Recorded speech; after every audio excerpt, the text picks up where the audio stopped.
The SNP leader, Humza Yousef, prepares for his big conference speech. But can the party see a path to Scottish independence? This is Politics Live.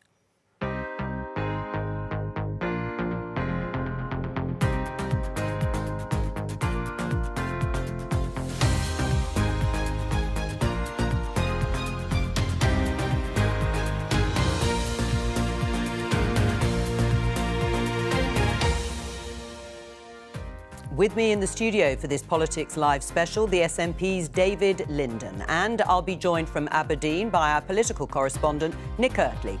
Today,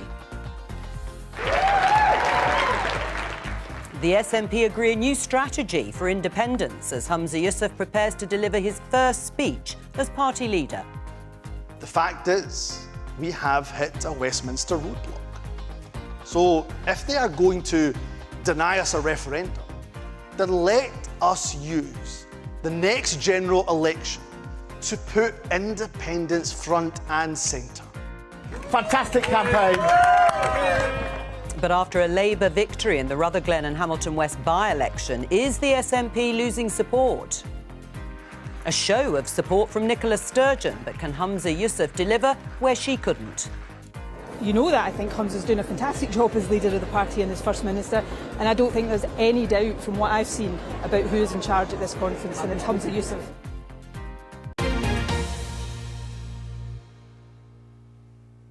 Welcome to this Politics Live special. We'll bring you the SNP leader and First Minister Humza Yousef's speech to party conference in about 15 minutes' time. Of course, there's always the caveat that it might be running slightly late, as is usually the case with conference speeches. It is his first conference speech as leader and perhaps the last before next year's expected general election. He's expected to use this moment to argue that the SNP must focus on why Scottish independence would benefit the economy and public services. But David, let me bring you in at this point, since we have a few minutes to chat before Humza Yousef takes to his feet, about the fact that this has been difficult for him personally. The background to this, the war, the Israeli expected incursion into Gaza because his in-laws are trapped in the south of the Gaza Strip. And he himself has said that Israel's what he called collective punishment has gone too far. How's he actually been?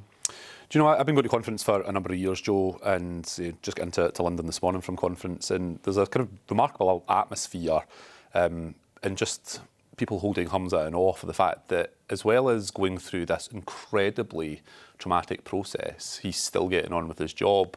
And, you know, like in the run-up to conferences, parties spend a fortune on focus grouping, opinion polling, all of that goes out the window. And I think what you're seeing from Humza this week is somebody who is just leading by instinct. And I think a lot of people are actually seeing the real Humza that I've known for probably the best part of 20 years now. I grew up in the youth wing with him. But there's no doubt it's been a really challenging time for him and his wife, Nadia, who my thoughts and prayers are with at this time. I mean, the issue of independence is always front and centre, to quote Humza Yousef himself. And there's been a change in the policy. The party has dumped, if you like, Nicola Sturgeon's policy, which was to turn the general election into a de facto referendum. Why is that? Well, I think what you've actually seen is the party's put a bit more meat on the bones. So we have said that independence for Scotland will be on the ballot paper. It's no surprise that the SNP happens to believe that Scotland is a nation and nations are best served when they govern themselves. But what we've done is we've put more meat on the bones and added some stuff in there about the fact that we want to see the power to hold a referendum transferred to the Scottish Parliament. And you failed to do that up until now. Well, we haven't failed. It's actually the UK government has failed to respect democracy. I mean, the real issue here is it's the democracy deniers and the building behind us who are not giving effect to what people in Scotland have voted for at council elections. So yes, we want to see a perhaps incoming Labour government grant us that power to hold a referendum, but we also want to see powers that would give effect to dealing with the cost of living crisis. So, for example, our biggest focus at the moment is on the cost of living crisis. It's about how do you support families and households through that challenging time. And so I don't think Sir Keir Starmer, if he becomes Prime Minister, is going to turn around and seriously say, we won't be giving you the powers to give, for example, a £400 energy rebate mortgage relief, making sure that we've got price controls on food, as they do in France. So I guess the question goes back into the core of the Westminster parties to say, are you going to continue denying democracy to Scotland? Are you going to deny more I think the answer is yes. We've put that to the test. I think the answer is yes. And just this will afternoon, be we actually put that to the question. test in the House of Commons, because we had a bill to devolve employment law to the Scottish Parliament, and the Labour Party sat in its hands. So we are in the ridiculous situation where the Trade Union Congress, Scottish Trade Union Congress, want to see devolution of employment law. And that new Labour MP, Michael Shanks, that you referred to in the opening credits, was posted missing today when it comes to some of the biggest issues about workers' rights. Well, let's focus on what you're going to do. But before we do, let's catch up with Nick Eardley in Aberdeen. Just listening there to the opening remarks, it's always interesting when SNP politicians say they would like to focus on things like the cost of living, and yet the question of independence, or process, you might argue, is actually still what they want to talk about. Well, yes and no. So what happened on Sunday was the SNP endorsed a policy that was a bit of a smorgasbord of different people's ideas. But I haven't met anyone here who thinks it's actually going to deliver the big breakthrough that means there's going to be a referendum in the next 2 or 3 years. When you chat to SNP people privately, I think they accept there's a big roadblock at the moment, which is the UK government saying no, that's unlikely to shift, and a lot of this is about political pressure and political posturing. You'll notice David there talking a lot about Labour, the Labour Party, and having a go at Labour. Well, that's because Labour are presenting a bit of a challenge to the SNP, and I wouldn't be surprised if Humza Yousef does the same thing in his speech as well. But what I think will be really interesting over the 45 minutes or so he speaks for is how much he talks about independence, and whether it goes beyond, you know, what you always get at an SNP conference, which is a kind of rallying the troops on the independence issue. I'm not sure he will. Chatting to people, his allies and people who work closely with him, I think he wants to use this speech to say, let's not talk loads about independence. Yes, we support independence. Yes, we think ultimately it's the solution. But if the Rutherglen by-election taught the SNP anything, I think it's that people are talking about other issues on the doorstep. They are talking about, as David just said, the cost of living, they're talking about the economy, they're talking about the NHS. So I wouldn't be surprised if they are the main focuses of Humza Yousef's speech. And I've been told it's pretty policy heavy. It's him trying to set out his vision for what he wants to do as leader. He's had an absolutely torrid time of it. He's had some pretty bad luck. He's had to deal with some very difficult circumstances, the by-election, the defection of Lisa Cameron to the Conservatives last week, the pummelling in Rutherglen, the poll situation, which suggests Labour might be catching up with the SNP in Scotland. He's had to deal with all that. He wants to use today to move on a bit and say, this is me. This is what I want to do with the top job. Well, as you say, it has been a particularly torrid time. People are explaining or trying to say that the SNP have imploded, if you like, over the past few months, or certainly since the start of the year. And we'll talk about Nicola Sturgeon in a moment, because she was at the conference, has been at the conference, and to some extent stole the show, according to some people there. But what about the mood at conference? If it's going to be policy heavy, this speech, in order for Humza Yousef to try and carve out some political space for himself, what about delegates there? He's got to try and unite his party first. Yeah, absolutely. And I think actually that was a lot of what Sunday and the independent stuff was about. It wasn't actually about getting another referendum in the next 2 or 3 years. It was about trying to get a united position the party could take. I'll be honest, it's a pretty confusing position. I think I understand it, but I've heard different people explain it in different ways. And Keith Brown was on Politics Live earlier, and he talked about it being most seats, and then he said a majority of seats. And it is a majority of seats, but some people are still talking about most seats. So I don't think it's like a slam dunk of a position that the SNP are suggesting. But look, David's right. There's always a bit of a sense of the people that turn up at these conferences are the faithful. They're in fairly good spirits because they're together. But this is the most low-key SNP conference I've ever been to. I've been going to them since 2016, I think, a couple of years after the independence referendum. They used to be in massive halls with thousands of people. This is in a small, today's speech, the one we're about to watch, is in a much smaller hall than Nicola Sturgeon's last week. I think there's a bit of a sense of frustration within the party that they do feel at the moment like they're under a lot of pressure. They're not on the march. They've not got much momentum. If anything, they're sort of in retreat, and they're trying to figure out how to deal with that. Nick Eardley, we'll come back to you shortly. I mean, the party, it feels diminished. I'm saying this as somebody watching the party. It's very quiet there behind Nick Eardley. He says... That's because they're all in the hall Well, I waiting for a good speech. I know, but there isn't a feel and atmosphere. We're going to hear from some of the delegates that we spoke to earlier in just a moment. And, I mean, it's no wonder, because you have been through a really, really difficult few months. I mean, Nick Eardley mentioned the Rutherglen by-election. It was a pretty stunning victory for Labour. There were some special circumstances to do with that. And there is this sort of shadow still hanging over the party, this police investigation, senior members of the party, including Nicola Sturgeon, being arrested and released without charge. And Humza Yousef has had to come in and deal with all of that. Does it feel diminished? Well, I think, look, first, I mean, Humza Yousef, like, in the run-up to the Rutherglen by-election, I worked very closely with him, acknowledged that this is a challenging backdrop for the SNP. Well, I think that's an understatement, isn't it? Well, it's certainly a challenging backdrop. I mean, I don't think we want to catastrophise too much. I mean, look, the reality is the Scottish Government is still getting on with the day job.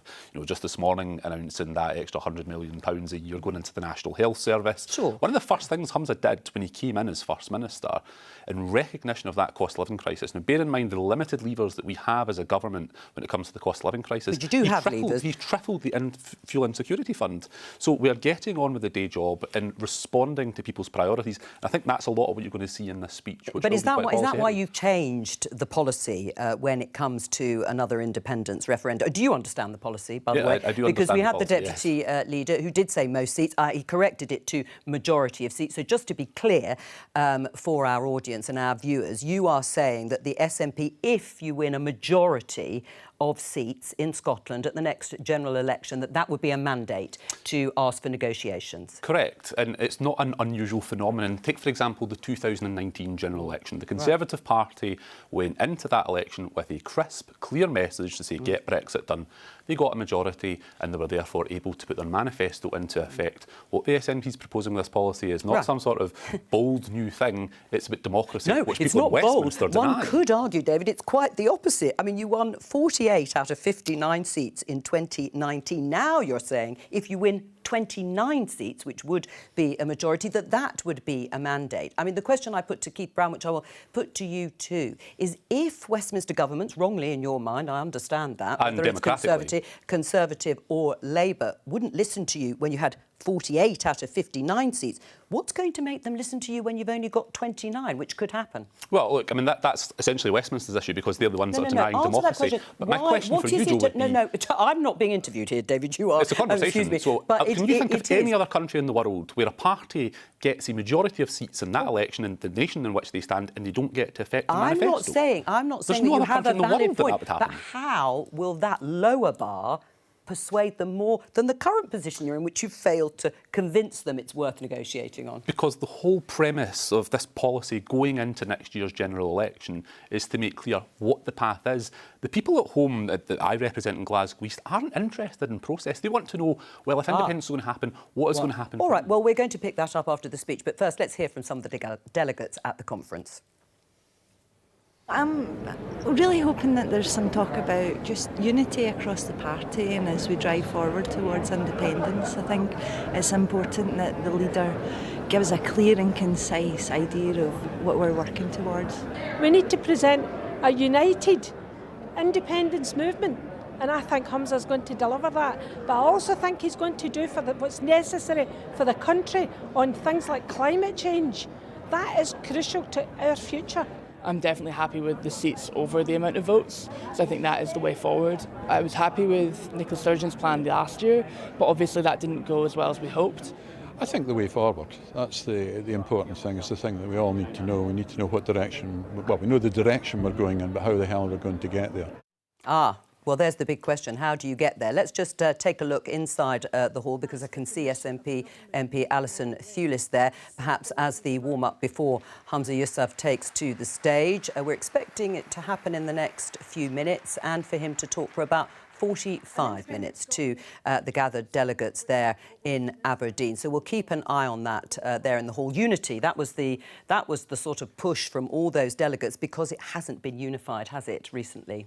Well, look, I think there have been challenges in the SNP, but one of the things that I was quite struck by sitting in the hall on Sunday, and, you know, I'm an SNP MP, I take part in these internal meetings, and watching some of my colleagues who quite vociferously debate with each other internally, getting up, making their case, and then getting behind this message, because what people at home care about, Jo, is not process anymore. They want to know, well, if you're selling us a vision of independence... You've realised that then, have you, after all this time? Well, perhaps that's a challenge the SNP has had to concede on. But listen, the thing that really matters to people at home is that cost of living crisis, and with the powers of independence, we can move ahead with, for example, that £400 energy rebate, that mortgage relief. We'll test that. We probably haven't got time prices. to do it before the speech, but we'll test it after the speech, particularly post-Brexit, and some of the assumptions Brexit made Scotland by... didn't vote for, of course. Some of the assumptions that certainly have been made by the SNP. One of the questions, though, if you don't win the next election, will that be the end of your quest for an independence referendum? Well, the election's not taken place yet. I'm fairly confident. Well, no, I know the that. policies But that Humza's going to outline... You've been very firm about what you now see as the mandate, the bar,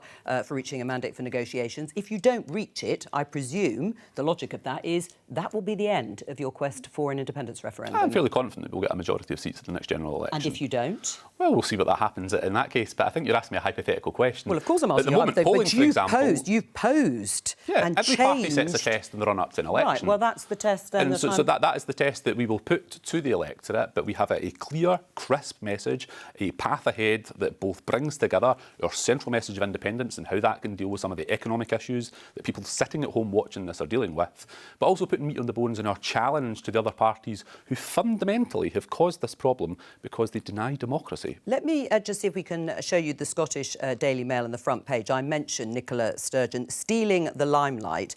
It says Humza overshadowed as ex-First Minister wows SNP conference, but at least she backs him for ripping up her independence plan. I mean, it is difficult, isn't it? It's hard to have your sort of predecessor there. Liz Truss actually was at the Conservative Party conference with Rishi Sunak. Not easy. Even she looked awkward, Nicola Sturgeon, sitting there. She got a standing ovation. Well, look, I mean, I think that's probably the most positive front page Nicola's ever had from the Scottish Daily Mail, which is not historically very friendly towards the SNP. But look, Nicola Sturgeon was the SNP candidate in my constituency when I was 2 years old. She is a towering figure in the SNP, somebody who carried our nation through the pandemic. And there is undoubtedly a lot of respect for Nicola, both within the SNP and indeed throughout Scotland. And the fact that Nicola Sturgeon, who, let's not forget, is an SNP member, attending her own party conference, is hardly front-page news. Well, it's a bit different when you're the sort of previous leader. I just want to bring in Nick Eardley while we wait, actually, for Humza Yousef to take to the stage. How did that go down, Nicola Sturgeon? She did look a bit awkward as everyone stood up around her clapping. Yeah, look, I was surprised she turned up as the honest answer. We only found out at the last minute. I think it was quite a last-minute decision for her to come up. What I thought was strange was she did a press huddle. She came down and chatted to the cameras. She was flanked by 3 government ministers, serving government ministers. Yes, they served under her, but they're now serving under Humza Yousef. And it did feel like yesterday it was the big moment. It felt like it took a lot of the oxygen of publicity. It felt like she had the star power of the day. And I suppose what's interesting to me is, for a while, it's felt a bit like Humza Yousef's trying to emerge from the shadow of Nicola Sturgeon. He's trying to cement this as his party, with slightly different policies, with his own priorities. And I'm not sure yesterday would have helped with that all that much. He said he was very relaxed about her being there, chatting to some of his team there, like, well, look, she backed all the policies, she backed the independence plan, so we're pretty happy as well. But it does feel like she started to overshadow him a bit yesterday, and his challenge now is to prove that he's got the same kind of star attraction that his predecessor had. Well, do you think, David Linden, it helps Humza Yousef's leadership to have her there? I'd be willing to bet you a fiver that you'll mention her in his speech and pay tribute. Only a fiver? Well, given the cost of living crisis, Jo, I'm not going to put too much on it. But look, listen, Nicola Sturgeon has been a towering figure in the SNP that I don't deny. But what I'm saying is, movement. it helpful? I mean, Nick Eardley just said he was surprised that she came for the very reason that you've got headlines like that he's being overshadowed. at his He's not been overshadowed. at his first conference. That's the accusation. His speeches today, you're about to hear from the First Minister a speech that will be policy-rich, that outlines our case for tackling the cost of living crisis. The fact that Nicola Sturgeon, an SNP MSP, attends SNP conference might be front page for the Scottish Daily Mail, but I think for most people in Scotland it won't seem that surprising that somebody who's been committed to independence their entire adult life attended an SNP conference. Yeah, I mean, do you think that she's presided over arguably one of the most successful chapters of recent SNP history, and yet you still haven't achieved your core mission? Do you think that has been squandered? It's gone now, that hope of actually achieving it. It's a party in decline. No, it's a party, and that's the crucial issue here. Independence is not about one individual. And when I look at opinion polling across every single age cohort, bar one, independence is in the majority. I am more confident than ever, Jo, that independence, Scottish independence, is a case of when, not if, any longer. Now, some of that is helped by the fact that we have a chaotic Westminster government that is mirrored by Sir Keir Starmer and his pro-Brexit Labour Party that are offering no solutions to the cost of living crisis. But I am absolutely certain that Scotland will become an independent country. It won't be down to just one person. It will be down to the success of Scotland as a nation, and that is so much bigger than one individual. I mean, it's interesting, Nick, while we wait for Humza Yousef to get to his feet, I think we're expecting in the next few minutes, we're actually seeing Humza Yousef's wife there waiting for him to take to the conference floor. The talk about Labour, I mean, obviously, because they had that stunning victory in Rutherglen and Hamilton, but also that there could be independence voters moving in large number to support Labour if they think they're going to win the next general election rather than the Conservatives. Yeah, I mean, that's exactly it. And for a while, there's been a question over where the anti-Conservative vote, particularly in the central belt of Scotland, particularly in David City, Glasgow, where that would go. And, you know, SNP strategists are worried that the message that Labour is the only party that can replace the Conservatives in government in London, that message is permeating and it's doing quite well with the electorate. So I do think you're going to see a fair chunk of this speech actually from Humza Yousef talking about Labour policies, probably having a go at Keir Starmer, because frankly the SNP is a bit worried that Labour is going to take a bunch of its seats at the next election. Right, let's pause there and go into the hall, and Humza Yousef, First Minister, leader of the SNP party, looks as if he's strolling onto stage to make his speech to conference.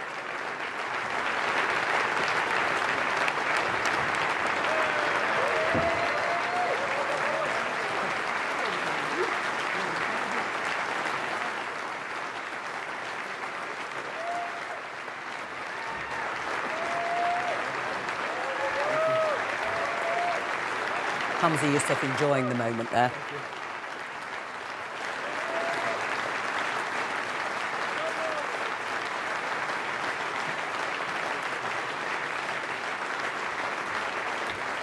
Thank you. Thank you. She almost made me greet. I haven't started.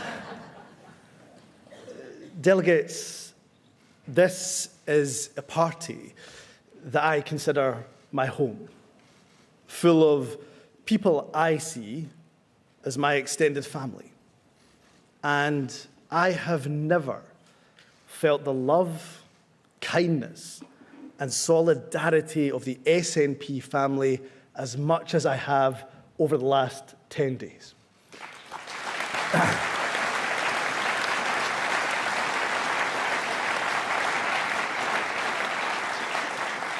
So on my behalf, on behalf of Nadia, on behalf of my girls, perhaps most importantly, on behalf of our family that is in Gaza, from the bottom of our hearts, we say thank you to each and every single one of you.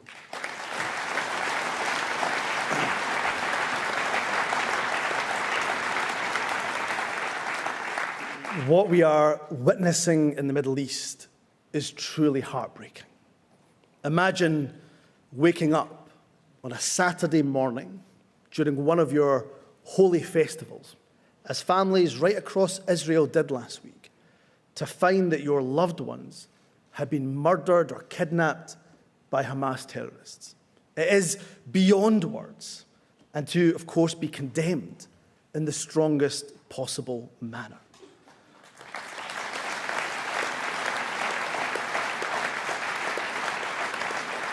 Or imagine living in the Gaza Strip under constant bombardment right now. No food, no water, no power. Friends, tragically, we don't have to imagine. This is the reality for Israeli and Palestinian families alike. Too many innocent men, women, and children are suffering. The hostages must be released, and a humanitarian corridor must be opened. Vital supplies let in, and Gazans who want to leave must be allowed to leave. The blockade of Gaza must end.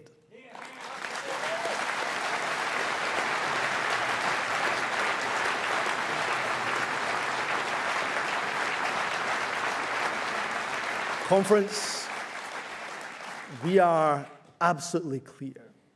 The life of a Palestinian is equal to the life of an Israeli.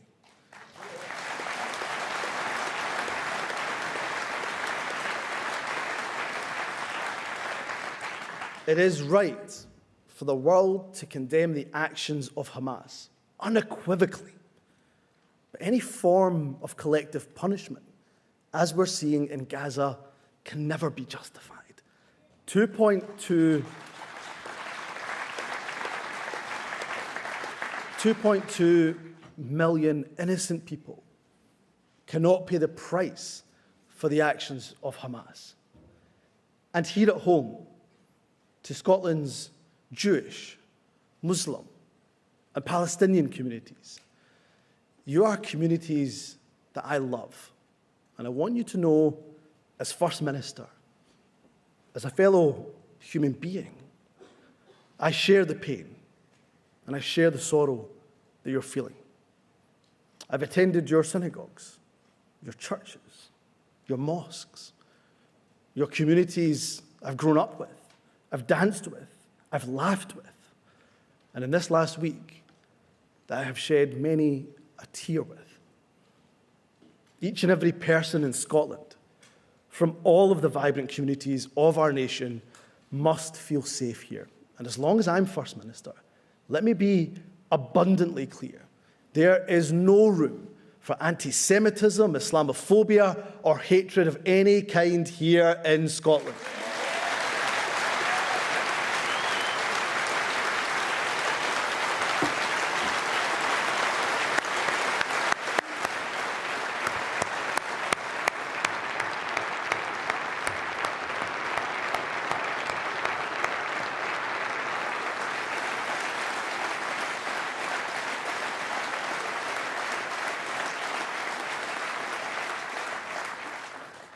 What did I say about making me Greek? Conference, the great American writer Toni Morrison said this: "No more apologies for a bleeding heart when the opposite is no heart at all. Danger of losing our humanity must be met with more humanity." In the past, people in Scotland and across the UK have opened our hearts and our homes. We've welcomed those from Syria, from Ukraine, and many other countries. Conference, we must do so again.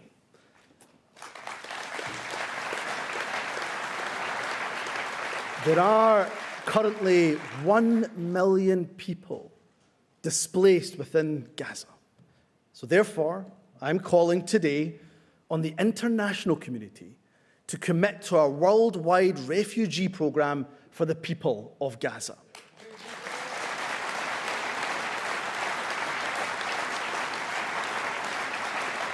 I'm calling on the UK government to take two urgent steps. Firstly, they should immediately begin work on the creation of a refugee resettlement scheme for those in Gaza who want to and, of course, are able to leave. And when they do so, Scotland is willing to be the first country in the UK to offer safety and sanctuary to those who are caught up in these terrible attacks.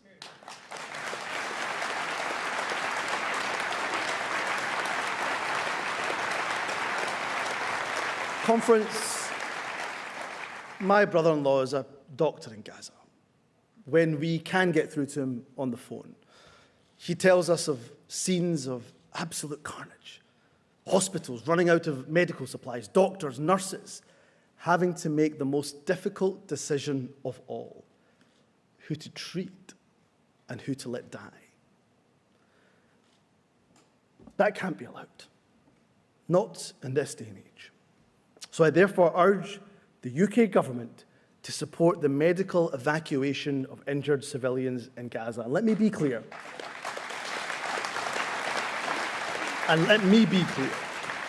Scotland is ready to play her part, and our hospitals will treat the injured men, women and children of Gaza where we can.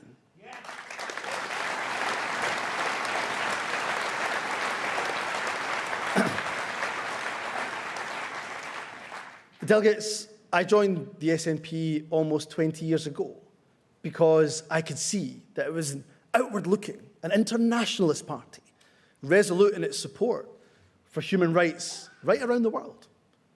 Today, those values have never been more important, so that we can make our contribution abroad and build the fairer society we know is possible right here at home. This is meant to be a rich country, yet it feels like too many are struggling, no matter how hard they work. It can seem like society is becoming even more polarised, when frankly, there is a lot more common ground than we realise. People see all this, and they want to know who has a plan to make their lives better, to make Scotland a fairer, a more prosperous country. Delegates, if we, the SNP, want to continue to be trusted by the people of Scotland, and if we want to take them on our journey to independence, then we need to show them that we have the answers to these questions. A couple of weeks ago, we had a tough night in the Rutherglen and Hamilton West by-election. Now, we can either spend time feeling sorry for ourselves, or we can take another course of action. Let me tell you what that is. We roll up our sleeves, we work harder than ever before for the people of Scotland, and this is how I'm going to lead this party forward. It starts by standing by our values, sticking up for what we believe in, and always, every day, standing up for the people of Scotland.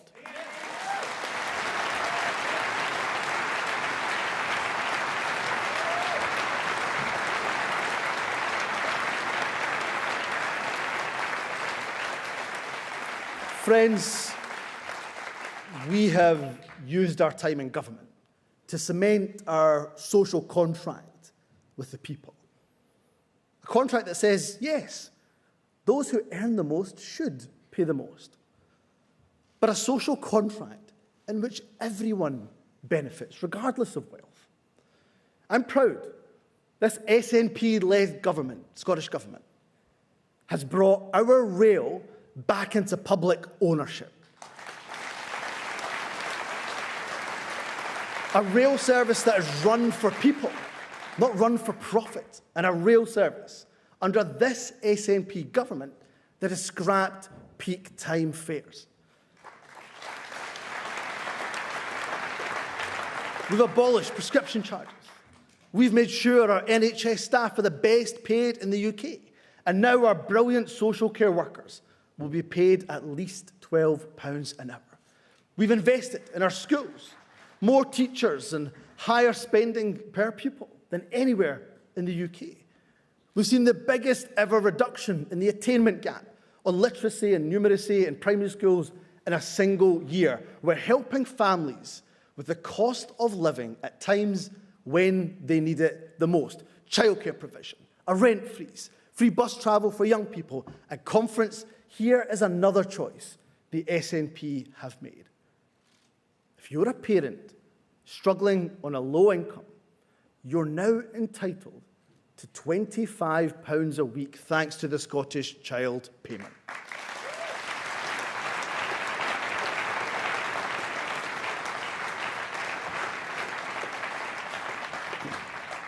When budgets are tight, that's a huge investment for any government to make. But it's the right choice. Do you know what it means? It means an estimated 90,000 fewer children in Scotland are living in poverty this year because of the actions of the SNP government. That's a government that's delivered and delivering for the people of Scotland.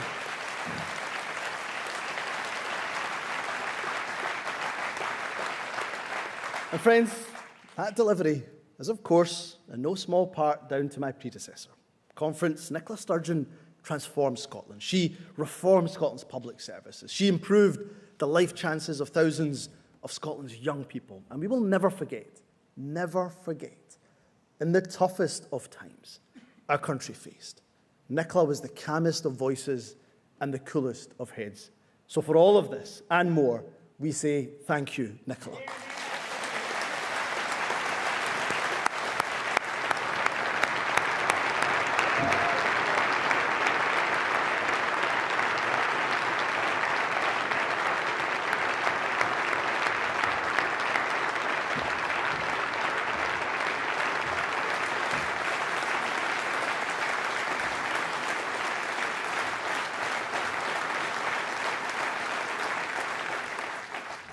Delegates, people are rightly interested in what we have done for them.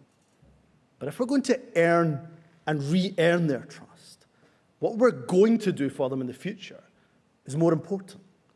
So let me tell you what we're going to do. I'll start with that most pressing of issues, helping people through these difficult times.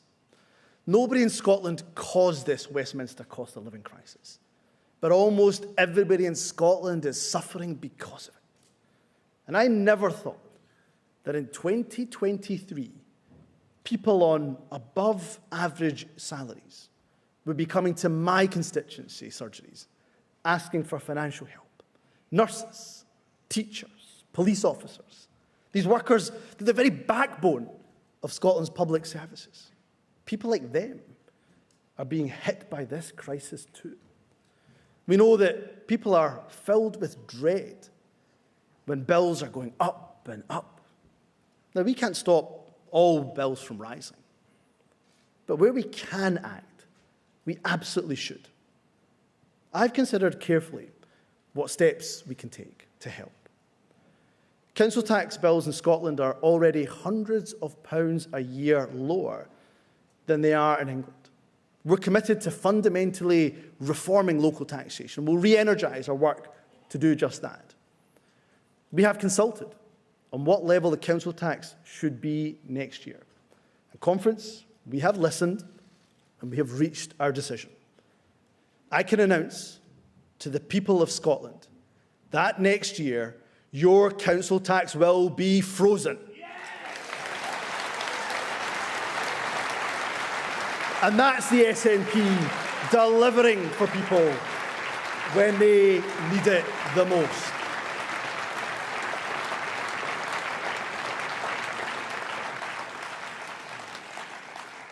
Conference, as well as supporting people during these tough times, we need to do everything we can to support our public services. And there is no more cherished an institution than our National Health Service. The SNP are already providing record funding to our health service. We have the best performing A&E units in the UK. But increased waiting lists are the inevitable consequence of the necessary decisions we had to make during the pandemic. We're working hard to reduce these. We've seen significant reductions in the longest waits since targets were announced last July. We've opened 2 national treatment centres this year in Fife and Highland, dedicated centres for elective procedures. And by the end of this year, we'll expand that capacity with a new centre in Forth Valley and the second phase of NHS Golden Jubilee in Glasgow. But conference, too many people are still waiting too long for treatment. And that's why I'm announcing today that in each of the next 3 years, we will provide an extra £100 million to cut waiting lists in our NHS.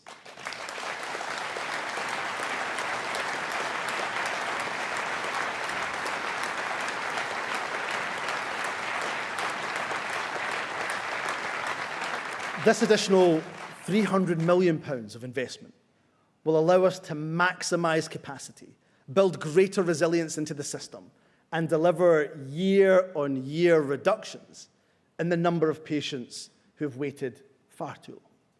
This will reduce waiting lists by an estimated 100,000 patients by 2026. When our NHS needs us, this party steps up, delivering for patients, delivering for our NHS, and crucially, delivering for Scotland.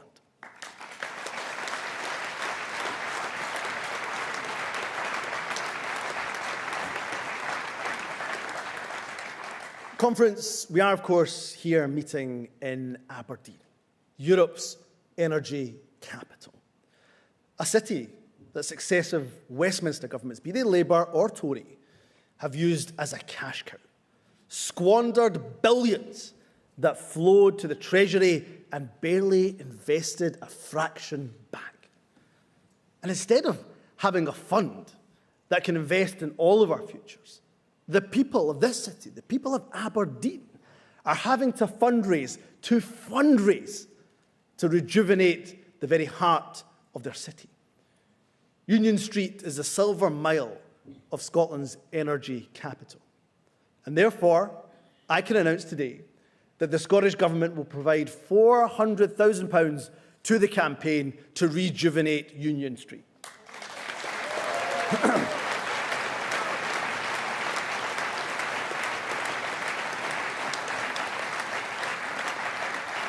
You see, delegates, this is just the latest in the transformation of Scotland's cities, whether it's here in Aberdeen and with Union Street, St James's Quarter in Edinburgh, the ambitious Clyde mission in the city of Glasgow. New life is being breathed into our urban centres.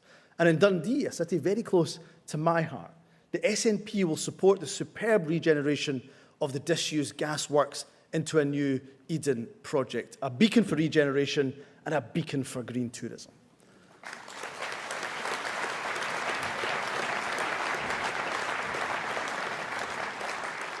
Conference, the oil and gas industry, and most crucially, our workers here in the North East, are absolutely vital to Scotland's economy, and they will be for many years to come. But we also need to look to the future. So a just transition isn't just important for tackling the climate emergency. For that, it absolutely is. It's also a huge economic opportunity.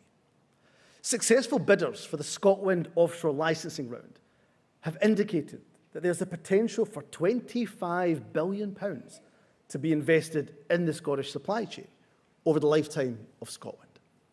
But we can't just sit back and expect that opportunity to just fall into our laps. We've got to work with industry. And if we work with industry, we are absolutely determined to create it. So I can therefore announce today that over the next 5 years, the Scottish Government will invest up to £500 million to anchor a new offshore wind supply chain right here in Scotland.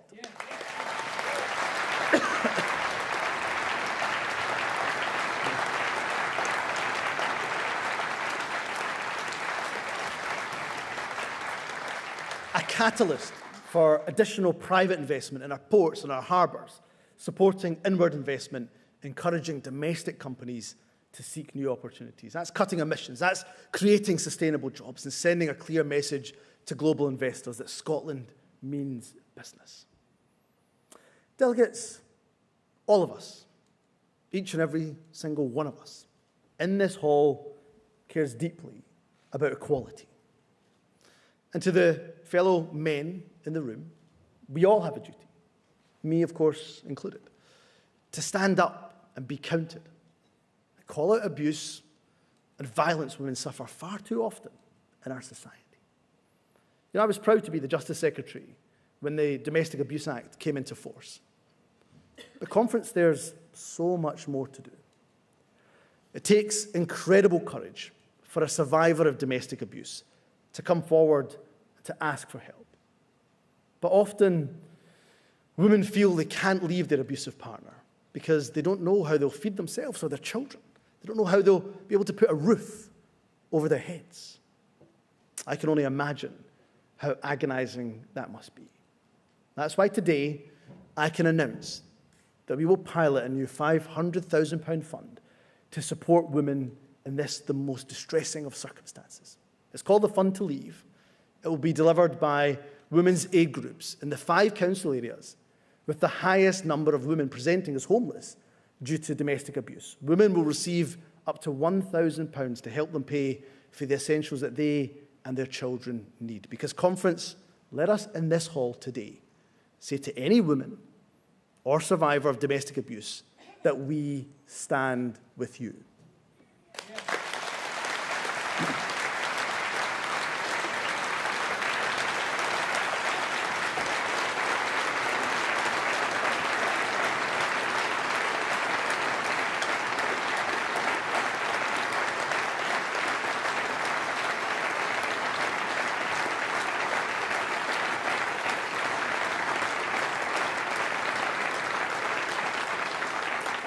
Conference, our nation, it's rich in culture and the arts. Culture is a reflection of who we are. It's also a reflection of who we hope to be as people. We don't just value culture and the arts for the economic impact they bring. We value them for their own sake, for the joy that they bring the world. And delegates, you heard exactly what a joy culture brings to young people earlier this afternoon when you were treated to a brilliant performance by Sistema's Big Noise Govan Hill. And I can tell you, conference, they have more musical ability in their left pinkies than I do in my whole body.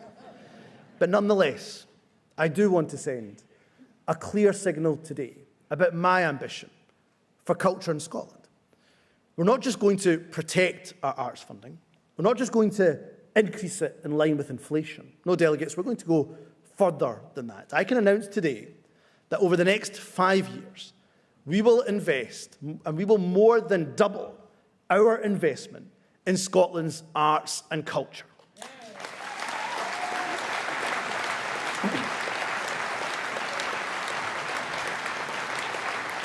This means that by the end of the 5 years, our investment will be £100 million higher than it is today. This is a huge vote of confidence in the future of our culture sector and in the vital work of bodies like Screen Scotland, Creative Scotland, and our festivals. And delegates, politics is about choices. I choose to ensure that Scotland's arts and culture are supported to grow at home and to be seen right across the world.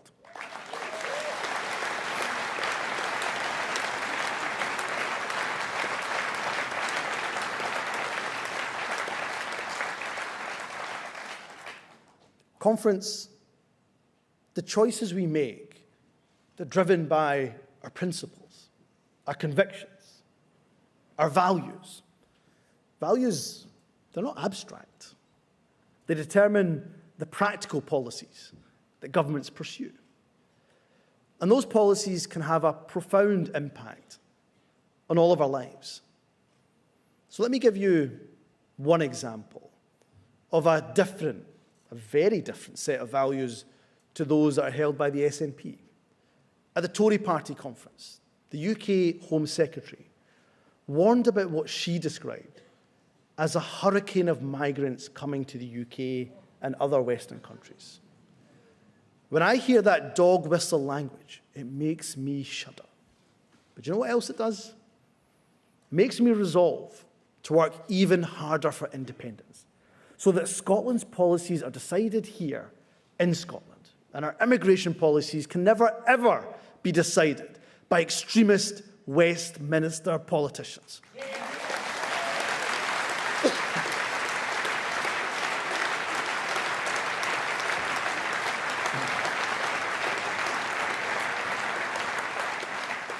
You see, not only is the anti-migrant rhetoric morally wrong, of that is, it's also bad for our economy. Our migration policy, it'll be based and founded on core principles. It'll be welcoming, it'll be internationalist, it will be compassionate. So let me be clear. We will always speak out against the voices of extremism, against those who want to fuel a culture war. And when we secure independence, the hostile environment will be gone, and it will be gone for good.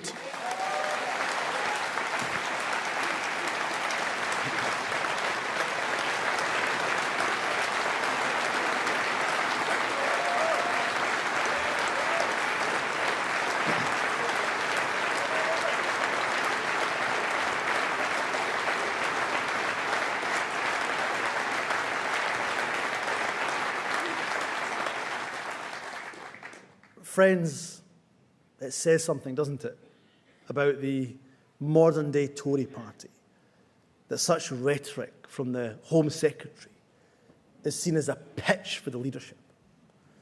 Suella Braverman's most compassionate moment came when she stood in the tail of a guide dog conference. But to be serious, the Tories making the culture wars their election strategy. Do you know what it says? It says the Tories know they're defeated. They're done. They're finished. Conference, good riddance to them.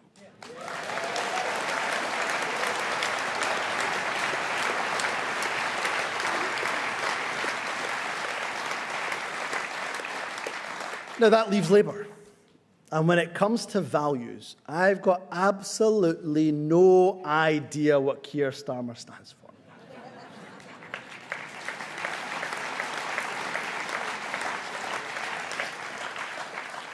When it comes to Keir Starmer, the closer he gets to Downing Street, the further he retreats from his principles.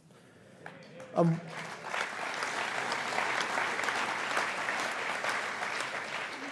me give you an example. Once upon a time, Keir Starmer agreed with the SNP that it was abhorrent to force women who've been raped to provide proof, before they could access child benefits. But now, Labour and Sir Keir Starmer say they plan to apply Tory policies, like the rape clause, in their words, more fairly. Delegates, the so-called rape clause is one of the cruelest policies devised by this inhumane Tory government. The only fair thing to do with the rape clause is to abolish it.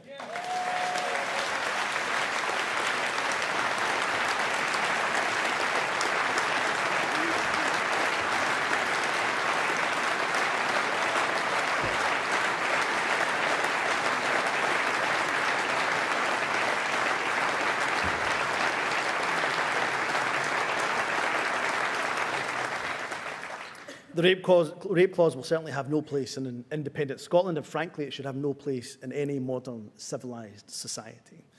Conference, the Tories are finished. Labour has abandoned its principles, but the SNP will always stand by ours. And at our conference on Sunday, we decided together on the process for winning our country's independence. This was a very important debate, but if I can be so bold in a room that is full of committed independent supporters, it's not process arguments that will achieve our goal. Around half of our fellow Scots already support independence, and I have no doubt that we can turn that half into a sustained majority. And we will do so when we concentrate not on the how, but on the why.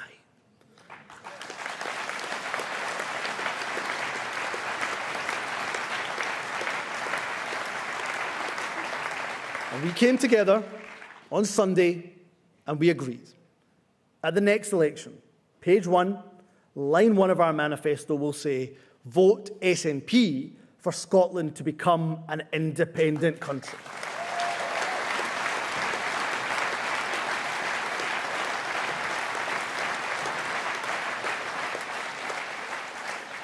And the reason that will be page 1, line 1 of our next manifesto is because independence is about building a better Scotland. Independence is not simply an end in itself. It's inextricably linked to the cost of living crisis. It's about raising living standards. It's about protecting our NHS. Above all, it's about a new well-being economy, an economy that works for the people, not the other way round. And on the economy, Keir Starmer says he wants growth, growth, growth. Well, there's a huge problem with that, because he also supports Brexit, Brexit, Brexit.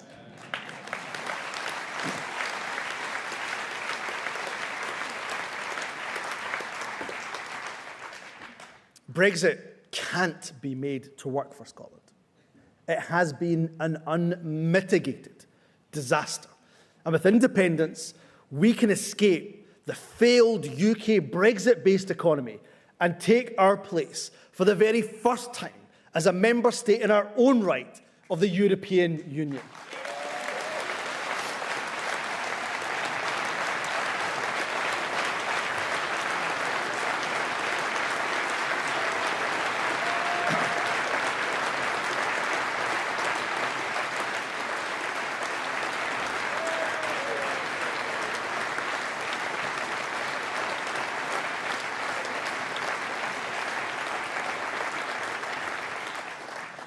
Conference, we know that people have suffered because of Westminster crashing the economy. We know the challenges that people are facing every day. But delegates, we do not seek independence for Scotland despite these challenges. We seek independence for Scotland because of them. European countries that are like Scotland are fairer and wealthier than the UK. Ireland, Norway, Denmark, Austria, Finland, and other comparable nations have higher national income per head than the UK. They have higher productivity, lower inequality, lower poverty. So with all of our talent, with our world-class food and drink, world-class universities, world-class sectors like life sciences, video games, financial services, with an abundance of renewable energy, and confidence, most importantly, with our hardworking, gallus, talented people as our greatest asset, I ask the question, why not Scotland?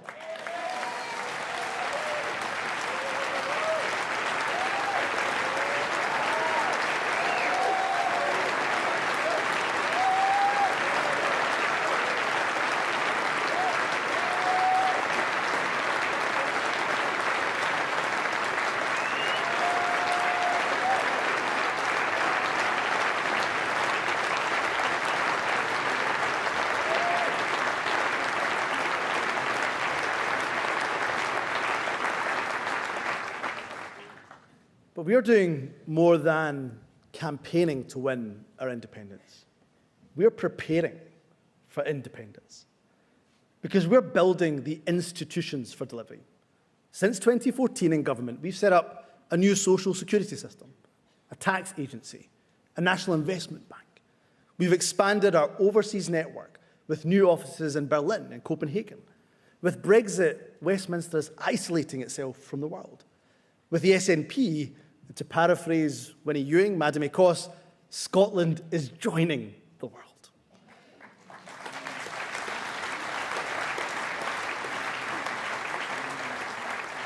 Friends, we're going to take further steps that will both provide direct benefits under devolution and will also prepare us for independence.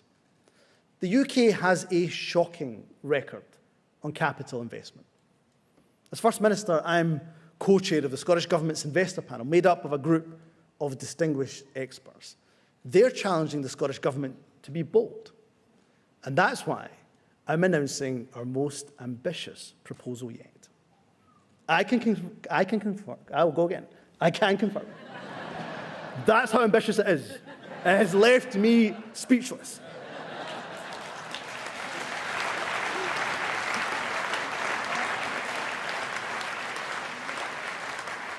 I am delighted to announce our most ambitious proposal yet. I can confirm that by the end of this Parliament, the SNP government will, subject, of course, to due diligence and appropriate market testing, we will go directly to the international bond market for the first time in our own right.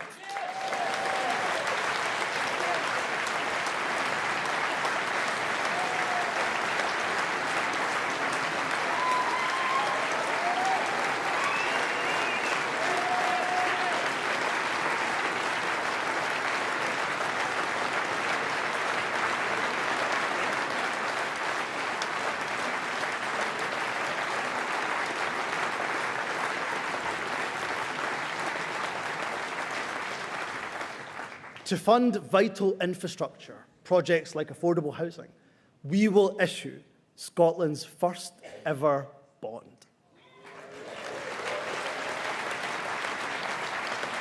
This will bring Scotland to the attention of investors right across the world. It will raise our profile as a place where investment returns can be made.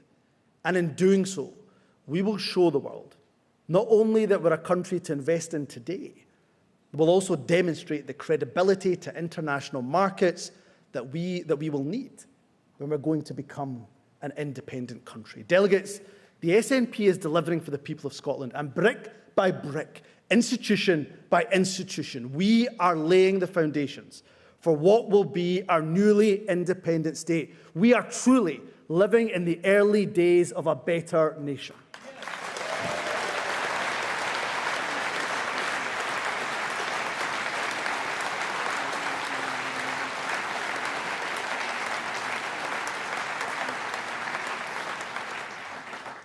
Conference, when it comes to setting out our prospectus for a better Scotland, we'll be stepping up the pace.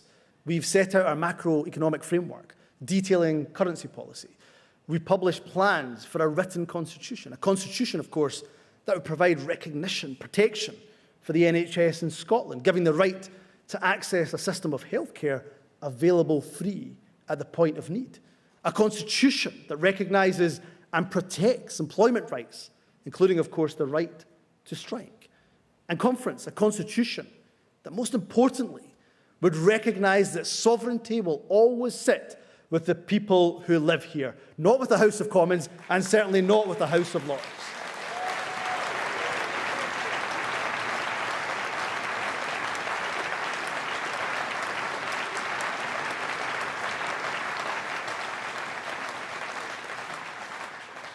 And precisely because our plan for a new economy will be at the heart of our new independence prospectus, we'll shortly bring forward our plans for migration.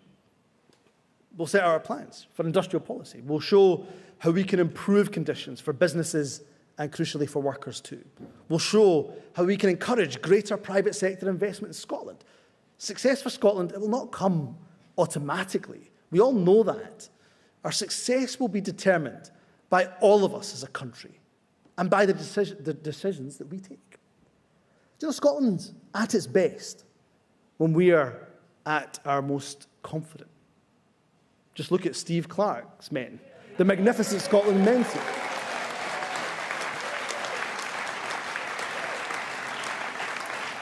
In fact, conference, given our men's team's scintillating run of form, can I say that by the time Scotland co-hosts Euro 2028, I look forward to defending Scotland's title as European champions.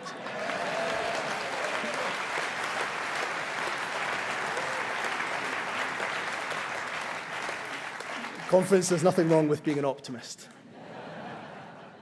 Delegates, all too often, some people talk about Scotland's immense contribution to the world as if it's something that's over.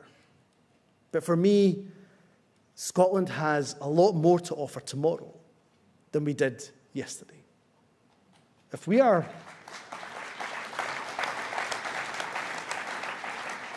willing to go on this journey together, then we can make sure that this is the case. Every single person living here can play their part in building a new Scotland. All of us will have a stake in our new country, and we all deserve to enjoy the fruits of that success. Let's remember that we in this party are the custodians of a cause that's far greater than all of us. In a world where it can be easy to feel powerless, there's no greater act of empowerment than to take our destiny into our own hands. And there is no greater gift that we can leave our children than a country which is theirs to create in their own image. Conference, that which we seek for our nation is neither unwise nor untested. It is neither unreasonable nor unobtainable. Rather, it has been the stated ambition of nations the world over for the simple reason that independence works. Nations today, which relative to Scotland's great age, are in many cases mere youngsters. And that, my friends, is the great irony about Scotland's journey towards independence. One of the world's oldest nations will become its youngest independent state. And with the vitality of youth, we can step out into that world anew, into the bright light of a new dawn, with our eyes wide open to a whole new world of possibility. Together, united, let's get out there and make it happen. Thank you, conference. Well, they're all on their feet, as you would expect, as Humza Yousef ends his conference speech there in Aberdeen, his first as party leader of the SNP. I'm sure there will now be a fairly lengthy standing ovation for him to enjoy and embrace. It was emotional at the beginning. He was clearly moved as he talked about the crisis in Israel, particularly because his wife's family, his wife's parents, are trapped in Gaza. He condemned unequivocally the massacre in Israel by Hamas terrorists and called for hostages to be released. But he said there had to be a humanitarian corridor out of Gaza, and the blockade by the Israelis on Gaza must come to an end. He then called on the international community to commit to a worldwide refugee programme for the people of Gaza, which Scotland would play a key role. And we can talk about that in a few minutes' time with my guest here in the studio, David Linden, SNP MP. There were a lot of announcements, a lot of spending commitments and spending more in various areas in Scottish society. And the question there, I suppose, is where the money will be found. There was, of course, talk of independence, but it didn't dominate in quite the way it has in previous speeches. He's being embraced there by his father there on the front row, and his mum, and no doubt by his wife, Nadia El Nakla. As I say, emotional time for them at the moment. Let's bring in David Linden and talk a little bit. First of all, your reaction to the speech. It was about 45 minutes long. It was wide-ranging. What did you think? I think it outlined who Humza is as a person. I think it also outlined his vision, and most importantly, with the powers that he has as First Minister, what we're trying to do to help people with the biggest issue right now, the cost of living crisis. That freeze, that commitment to a freeze on council tax will be warmly welcomed in communities right across Scotland, because one of the things that I've seen when I've been on the doorsteps, and I've been on the doorsteps an awful lot recently, is people in all income brackets saying, I'm struggling right now, I need help. And I think what you've seen from Humza Yousef there is a commitment to do what the Scottish Government can, but also outlining that vision of how Scotland could be a fairer, wealthier, independent nation. I think it was packed with lots of policies on it, I'm sure many of which you're going to ask me about, but I think it was just a really good speech that outlines his vision for the country. Right, I mean, that freezing of council tax was certainly the most eye-catching. It got a massive cheer in the audience, as you would expect. What about local authorities? That's pretty tough for them, providing vital services, and you are imposing on them a freeze to part of their revenue to deliver those services. Well, we don't impose anything on local authorities. There's always a relationship with local government. That's why there was the Verity House agreement just recently, which I'm sure you're very familiar with, resetting that relationship with Scottish local government. This is in strong recognition of the fact that in communities in my constituency and right across Scotland, people are really struggling, and every single time a bill lands on their doorstep, it is going up. And for the things that we can control, working with our colleagues in local government, we're going to freeze. Well, and people will welcome that. Are you going to make up the shortfall then to councils? Well, we work with the budgets that we've got at the moment. Of course, one of the natures of devolution is that we've got to largely work with fixed budgets. That's something that we've done, unlike the Westminster government, who crashed the economy last year, for which we're all paying a massive price. Well, as you say, you do have levers. I mean, there were a lot of commitments from Humza Yousef. He said that the Scottish Government will invest up to £500 million to anchor a new offshore wind supply chain right here in Scotland. there would be a £500,000 pilot fund to support women in the most distressing of circumstances. There was money for rejuvenating city centres and high streets and Aberdeen. And also, over the next 5 years, we will more than double our investment in Scotland's arts and culture. Where are you finding all this money? Well, I'll take, for example, just one of the policies in there, that £500,000 that is going towards women who have been subject to domestic abuse. What a contrast, Jo. We've got a Scottish government that recognises women who have been through the most unimaginable torment possible. Contrast that to Sir Keir Starmer and Rishi Sunak, who want to make women prove that they have been raped simply in order to receive child benefit. I don't deny that committing that amount of money for a cause like that is hugely worthwhile. But taking it in the round, I haven't been able to add up every single commitment. Where will you find the money? Well, we have to work within the fixed budgets that we've got at the moment. Right. But this speech from Humza, I think, was a real opportunity to outline what his ambition is, what his vision is, and I think he has set that out today. And I think one of the interesting things will be people are looking at that speech and seeing that it was policy heavy, and that responds to the biggest issue that people face right now, and it's that cost of living crisis. The other thing that we haven't touched on, of course, is the £100 million over the next 3 years to reduce NHS waiting lists. One of the big issues that people talk that has been a failure on his watch, of course, hasn't it? No, I mean, so for example, in Scotland, we've already got the lowest accident emergency wait times compared to the rest of the UK. Well, maybe, but what about your own figures that you put out? I mean, Humza Yousef said in his speech Scotland has the best performing A&E units in the UK, but Public Health Scotland data from August this year showed only 71.3% of A&E attendances were seen and triggered within 4 hours, or triaged, I should say.